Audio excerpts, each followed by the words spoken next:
All right, I've got the cue that I'm live. Hello, everyone. Welcome to the USDA ReConnect Virtual Post-Award Workshop. My name is Chris Proctor. I'm an analyst with USDA's Rural Utility Service. Today, I will be delivering the presentation, Early Coordination with Tribes. I'm going to start with the slides and presentation, then transition into 10 to 15 minutes of Q&A. I will be joined by my colleague Steve Polchek during the Q&A session. Please note that today's presentation will be broadcast through your computer speakers. We will be posting recordings of the presentations on the ReConnect website in the coming days. If anyone has any questions, please submit it through the bottom left text box labeled Submit a Question, and we will answer your questions as long as time allows. Also, please bear with us. We may encounter some technological challenges throughout the presentation. If for some reason you cannot hear my audio, please submit that into the chat box. And if there are any video issues, please just bear with us while we try and work through those. All right, so let's go ahead and get started. All right, as I mentioned, my name is Chris Proctor. I'm an analyst with USDA Rural Development. I've been with the agency going on 6 years now.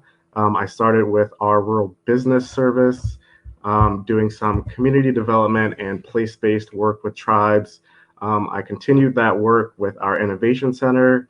And then a little over a year ago, I joined the Rural Utility Service to support the implementation of the ReConnect program. On this slide, you will see our agenda for the day.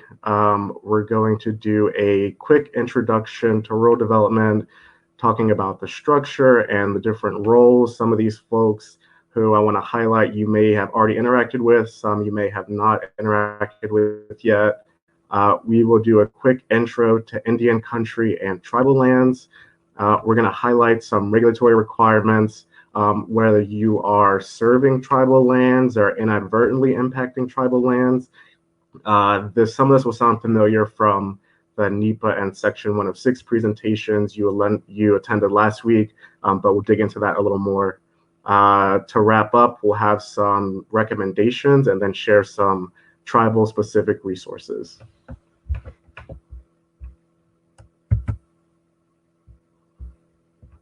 Okay, so an introduction to rural development. I'm going to start on the right side of the slide here. Rural development is one of 7 mission areas at USDA. You may be familiar with some of our other mission areas that are focused on ag production or natural resource conservation. But our rural development, we're really focused on improving the quality of life in rural America. And we do this through 3 agencies. The first is the Rural Business Cooperative Service. They administer our business programs, our co-op programs, and our energy programs. They're really focused on supporting businesses in rural America. Second, we have the Rural Housing Service, which is primarily focused on home ownership in rural areas. They administer our single-family housing, our multifamily housing, and our community facilities program. And the reason we're all here today is the Rural Utility Service, which administers our telecom programs, which is primarily broadband, but we also do distance learning and telemedicine. We administer electric programs and then our water and waste programs. Our leadership is primarily based in Washington, D.C., which is our national office. The Rural Development Mission Area is led by an undersecretary. That undersecretary has a deputy, and then each agency that I highlighted is run by an administrator. Primarily, though, rural development is a field-based agency. So a lot of our staff is actually located in the rural areas that we serve. So we have 47 state offices, each led by a state director, and then over 400 area offices. So we really do have staff that's most likely in close proximity to you all, no matter where you're located. And as I mentioned, the national office staff is in DC. There are some state and area staff that I do want to highlight. The number one being your GFR, your General Field Representative. They are going to be your primary point of contact for any telecom programs not just ReConnect, but our DLT programs, our other broadband infrastructure programs, and they'll be able to help you not just pre-award, but through the post-award servicing and reporting process as well. Because we're talking about tribes today, there are also Native American coordinators in states with federally recognized tribes. If for some reason you're in a state that doesn't have a Native American coordinator, I'm happy to connect you with our National Native American Coordinator, Ted Bulow, who can assist you or help connect you with someone who may be located in your state or region. Also highlight our Innovation Center staff who support rural development as a whole, including the ReConnect program, and a lot of folks that you'll be interacting with as well in post-award is some of the national office staff, because we are a big chunk of the telecom program is based in Washington, D.C.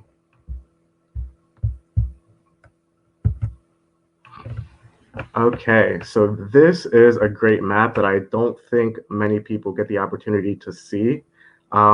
This is a map of much of the continent pre-contact with Europeans. So you can see that, there really isn't a single piece of land across this country that has not been touched by Native people, even in areas that you may not expect. So, if you are proposing to serve an area in Louisiana or Kentucky or Georgia or Texas, where federally recognized tribes may not be top of mind, it's important to be aware that though there aren't federally recognized tribes in that region, there may be some cultural or historically significant ancestral land in the area that you're proposing to serve. And I will touch on why that's so important in a few slides.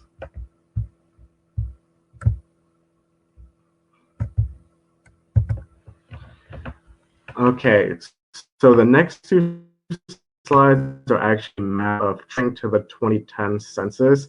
So this is what we traditionally may think of when we think of tribal lands. The map you're seeing now is Alaska.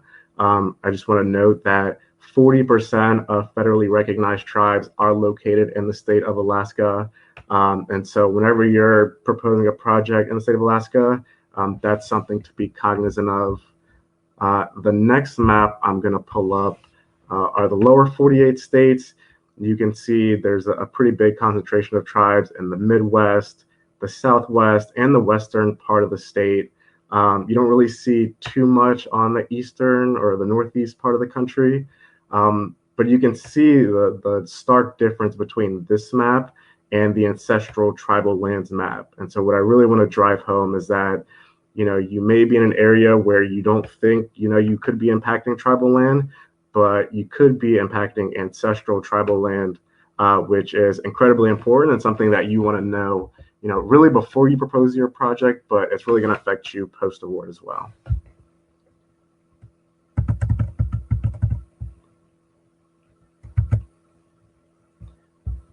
Okay.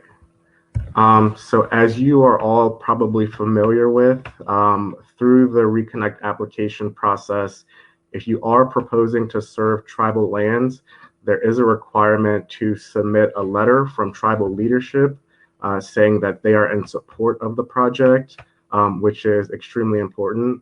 But what is equally as important is that you are coordinating with other stakeholders within the tribe. And this is going to look different no matter what tribe you're working with, because linguistically, culturally, structurally, every tribe is different, and different stakeholders are going to want to be at the table. And so here we have a list of potential stakeholders that you may want to engage. This isn't a comprehensive list, so there may be a few missing here.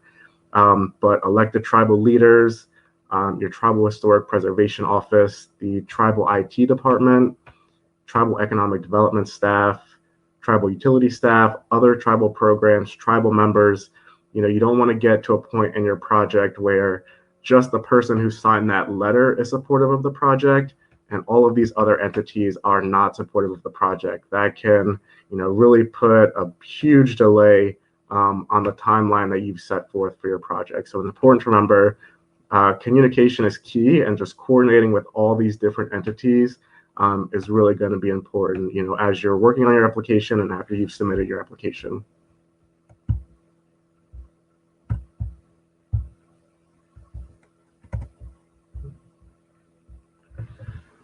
Okay, so now we're going to get into some of the regulatory requirements. We talked a little bit about NEPA last week, but just a reminder, as soon as you accept funds from rural development, you must comply with NEPA, which includes Section 106. And Section 106 has a requirement for RD to consult with tribes. And so if you are proposing a project either on tribal land or off tribal land, and there is a tribe impacted by that project, then RD has an obligation to consult with the tribe and make sure that essentially they sign off on the project, that you're not disrupting any culturally or historic land that may be of importance to them. It's also important to keep in mind different BIA rights of way regulations. And we have a link here so you guys can dig into that a little deeper if you are proposing to serve tribal lands. And then just be aware of any other potential challenges. I highlighted them on the last slide, primarily just making sure all the right stakeholders are involved through the entire project.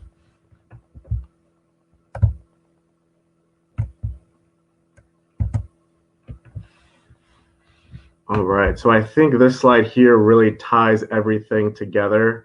We walk through the different maps, the ancestral tribal lands maps, the census tribal lands maps, and then a little bit about NEPA in Section 106. I do want to read some pieces of this paragraph to you, just because I think that's incredibly important, and hopefully this is a big takeaway for folks who are attending this presentation. But I'm going to jump down to about the fourth sentence. When historic properties of religious and cultural significance may be affected, that's when RD is required to consult with tribes. So the key word is necessarily have to be affected, but if there's that potential, then yes, as an agency, we must consult with the tribe or Native Hawaiian organization that may be affected. Jumping down a few sentences, we are required to consult throughout the review process for such project, and this requirement applies regardless of the location of the historic property. And so, like I mentioned earlier, if you're in a state like, Kentucky or Alabama or Arkansas, where, tribes are the last thing on your mind, it's important to keep this in mind that, if you are affecting that ancestral tribal land, then RD will be consulting with that tribe through the post-award process.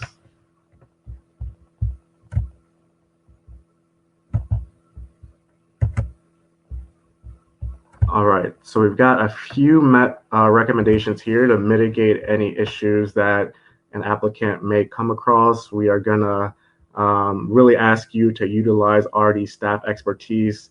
As I mentioned earlier, your GFR is really gonna be your number one point of contact through the entire award process. This person, should really be your best friend. This person should not only understand the state that you're located in and the area that you're proposing to serve, but also the region as a whole, because a lot of our GFRs, they're actually responsible for working in multiple states and not just one single state. Another great recommendation is just to understand the land tenure of your proposed service territory. We've said this, in many workshops and presentations before. The best thing you can do is understand the area that you're proposing to serve, understand, are there tribes in that area? Is it ancestral tribal land? Are there federal lands? Are there some sort of endangered species in that area? Is there 10-1 service in that area? Just understand the territory that you want to serve as best you can is something that we are always going to preach as part of the ReConnect program. Start building relationships of mutual trust and respect as soon as possible. Approach tribes with respect as partners, custodians of a unique cultural heritage, landowners, and most importantly, sovereign nations. Be prepared to work with BIA if you are proposing projects on tribal land and tribal land management staff if your project will cross tribal lands. Really any staff within the tribe, whether it's land management or the environmental staff or even the ID department and economic development staff. We really want to make sure everyone who could be impacted is involved in this project. There are a few additional recommendations I want to highlight from the Advisory Council on Historic Preservation. One is plan ahead, develop positive long-term relationships, document your outreach efforts and outcomes of coordination, identify a tribal liaison on your staff and possibly on the staff of the tribe as well. Develop tribal-specific training for staff, and approach the tribe for trainers. Some of the best trainings that I've done has actually been, I've received it from the tribe I was working with. They did a training for USDA staff on the history of the tribe and just strategies for working effectively with tribes. Develop a tribal coordination policy, conduct outreach, consider contracting with Indian tribes, and then understand the potential limitations of the partners that you're working with.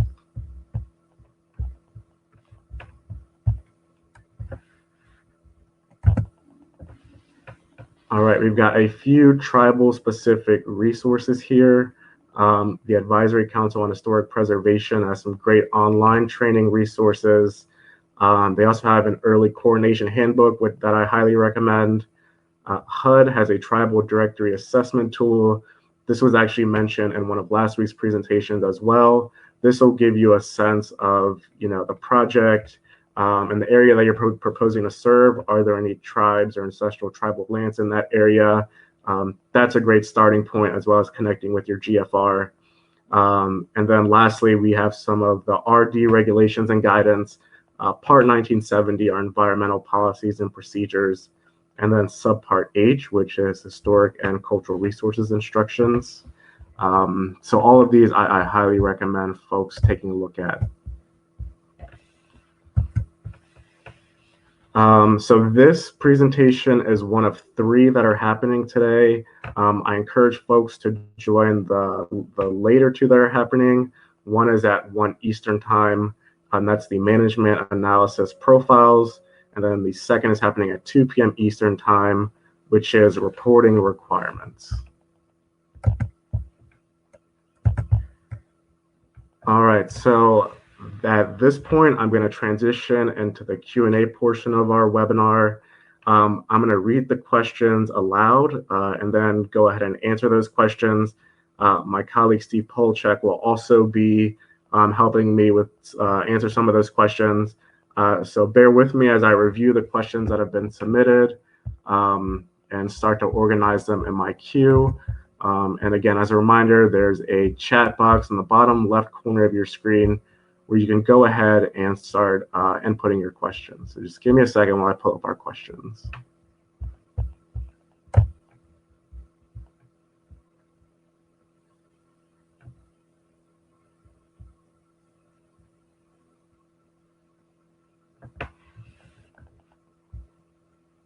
Okay. Looks like we've got one question now. If you have a grant approved and you go to all the tribal stakeholders and one is not for the project, what happens next? Say the IT tribal person or tribal member does not want it. So we are going to highly recommend that you educate as many folks as possible on the project and make sure that they are aware that if there is an entity or group within the tribe that is not supportive of the project, then RD will be required to consult with the tribe. And so, if it's one single member of the tribe, then, may not be as disruptive for the project. But if there are important entities within the tribe that are not supportive of the project, then yes, that consultation will need to happen.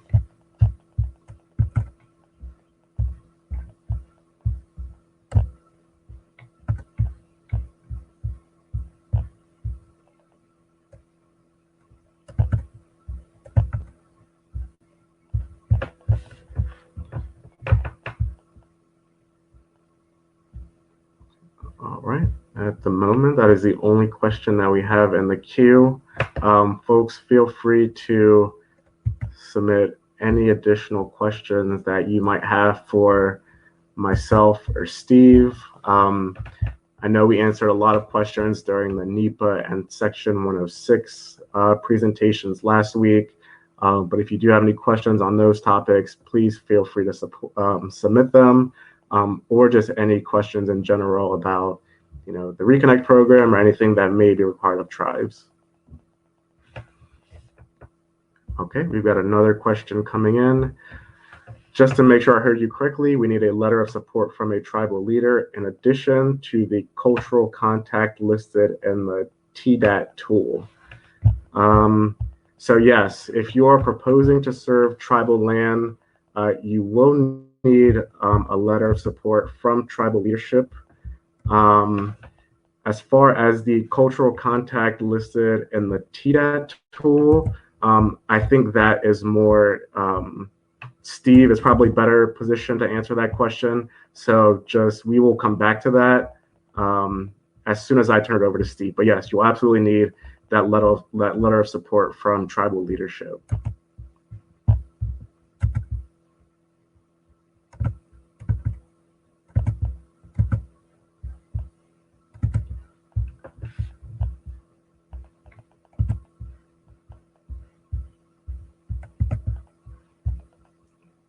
All right, so we've got another 2 or 3 minutes for questions before I turn it over to Steve. So please, I encourage folks to go ahead and submit any questions that you might have.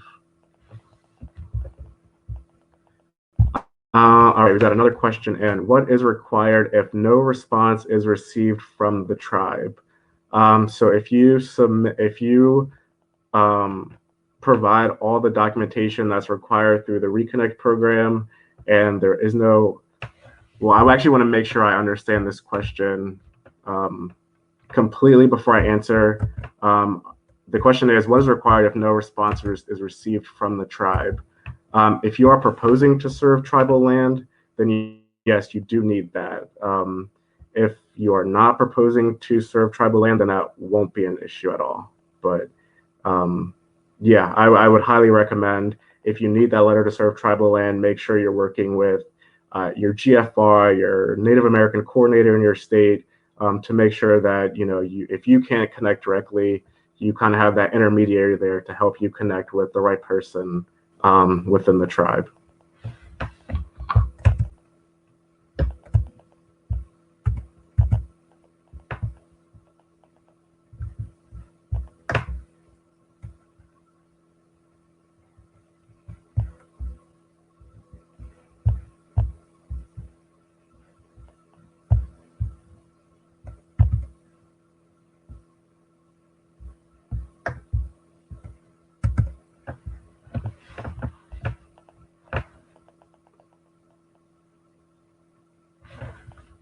All right, I'm not seeing any additional, one question just popped up. If you have a programmatic agreement signed, is this considered a letter from the tribe? If tribal leadership signs off on that, then yes, they're all in the application guide. You will see different provisions that need to be included in that programmatic agreement. So as long as it checks all the boxes on what needs to be included, then yes, that can be uploaded and would be sufficient.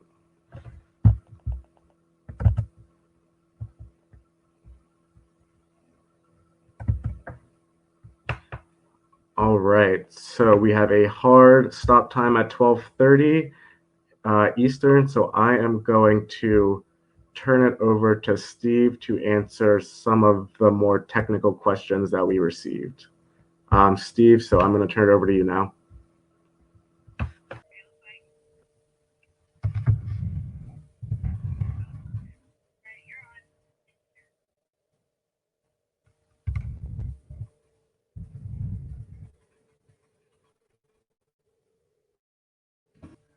I would like to pick up some of the questions that you didn't answer and maybe provide some additional clarification on the ones that you did. It seemed like there was a lot of questions about the different 106 and the program requirements to get tribal, a letter of support from tribal leadership. So there are two distinct requirements. So if you're building on tribal land, the program is requiring that you have this letter of support from the tribe. That would probably come from either the tribal IT department or tribal leader, preferably, one of the tribal. And that is a distinct requirement that from the tribal coordination requirements of Section 106. there's no response received when you're on tribal land from the tribal leader or from their tribal IT department, then you have not met that requirement of obtaining that additional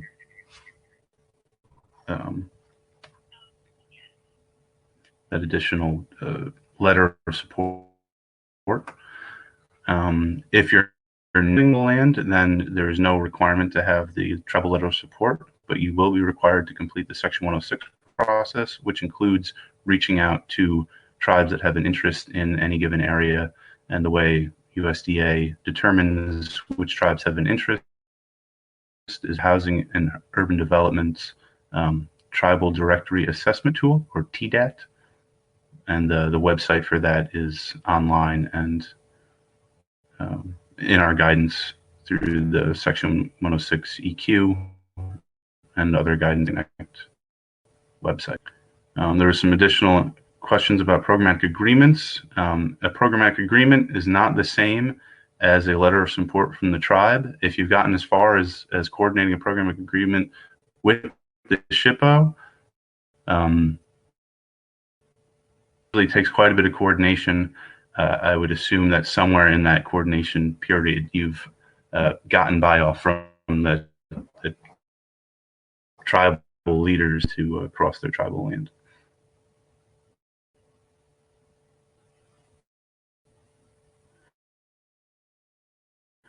About they're talking about an area that was ancestral land where there is no current reservation. So the requirement for coordinating with tribes from a program responsibility is for building out on tribal land.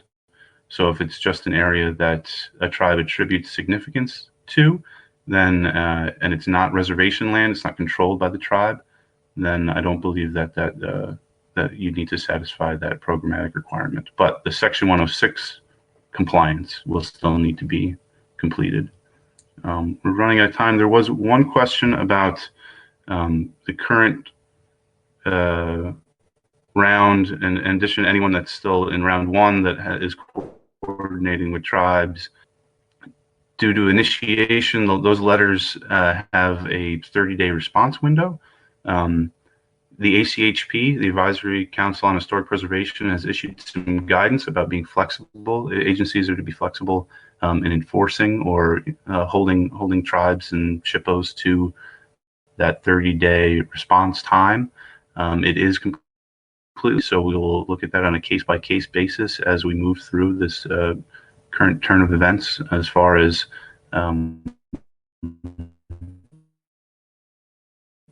how to hold if you've initiated consultation with tribes and you don't receive a response within 30 days and you're ready to move to propose a finding, I would suggest just that tribes, even though they have not responded, that is a departure from our general requirements. But considering the guidance from the Advisory Council on Historic Preservation, it would never be wrong to provide an additional opportunity to comment on a finding of effect. I think with that, I'm getting a flag that we can continue for a couple minutes past the ending time. Any other questions coming in?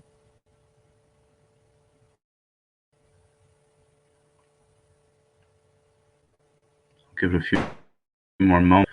And also just continue to clarify that the programmatic requirement of proposing to build on tribal land and getting buy-off or a letter of support from tribal leaders is distinct and separate from coordinating with tribes under the Section 106 process. And to an earlier question, if a tribe is not supporting a project, say the tribal IT person or tribal member does not want it, if it's on tribal land, the tribe is a sovereign nation, so there's really nothing that the agency can do to force the tribe's hand to provide easements or right-of-ways on their land. If it's tribal folks that are against a project on public and private lands, other public and private lands, by completing the process, the Section 106 process, we'll have met our requirements.